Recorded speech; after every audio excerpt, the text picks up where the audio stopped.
Hello everyone, this is Julie. 皆さんこんばんは、ジュリです。本日はグリム童話でリスニングのスキルアップを目指しましょう。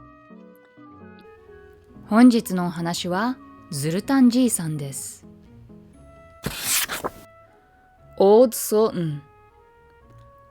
A shepherd had a faithful dog called Sultan, who was grown very old and had lost all of his teeth.And one day, when the shepherd and his wife were standing together before the house, the shepherd said, "I will shoot old Sultan tomorrow morning, for he is of no use now." But his wife said, "Pray, let the poor faithful creature live.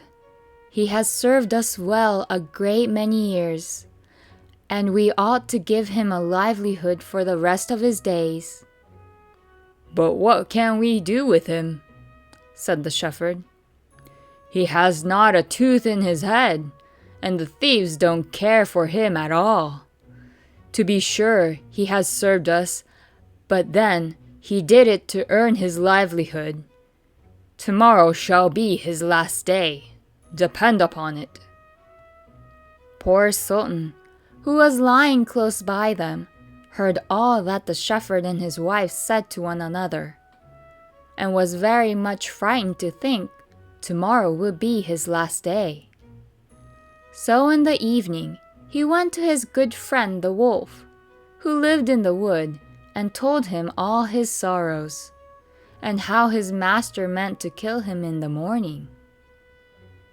"Make yourself easy," said the wolf.I'll give you some good advice. Your master, you know, goes out every morning very early with his wife into the field, and they take their little child with them, and lay it down behind the hedge in the shade while they are at work.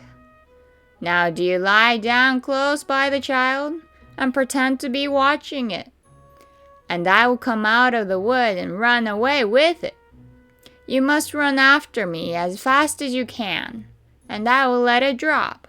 Then you may carry it back, and they will think you have saved their child, and will be so thankful to you that they will take care of you as long as you live." The dog liked this plan very well, and accordingly, so it was managed.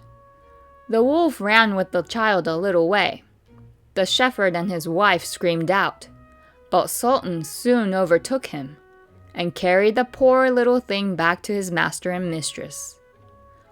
Then the shepherd patted him on the head and said, "Old Sultan has saved our child from the wolf, and therefore he shall live and be well taken care of, and have plenty to eat. Wife, go home and give him a good dinner.And let him have my old cushion to sleep on as long as he lives." So from this time forward, Sultan had all that he could wish for. Soon afterwards, the wolf came and wished him joy, and said, "Now, my good fellow, you must tell no tales, but turn your head the other way when I want to taste one of the old shepherd's fine fat sheep.""No," said the Sultan. "I will be true to my master." However, the wolf thought he was in joke, and came one night to get a dainty morsel. But Sultan had told his master what the wolf meant to do. So he laid wait for him behind the barn door, and when the wolf was busy looking out for a good fine sheep,He had a stout cudgel laid about his back, that combed his locks for him finely. Then the wolf was very angry, and called Sultan an old rogue, and swore he would have his revenge.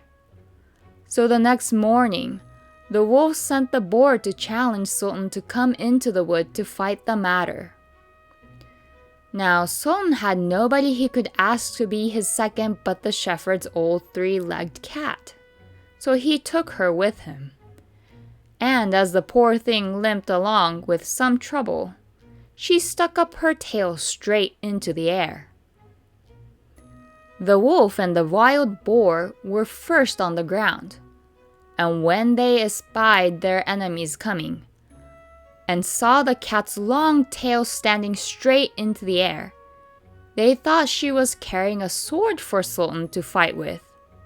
And every time she limped, they thought she was picking up a stone to throw at them. So they said they should not like this way of fighting. And the boar lay down behind a bush, and the wolf jumped up into a tree. Sultan and the cat soon came up, and looked about and wondered that no one was there.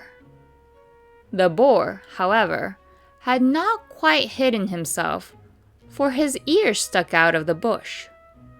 And when he shook one of them a little, the cat, seeing something move, and thinking it was the mouse, sprang upon it, and bit and scratched it, so that the boar jumped up and grunted, and ran away, roaring out, "Look up in the tree! There sits the one who is to blame!" So they looked up, and espied the wolf sitting amongst the branches, and they called him a cowardly rascal, and would not suffer him to come down till he was heartily ashamed of himself, and had promised to be good friends again with Old Sultan.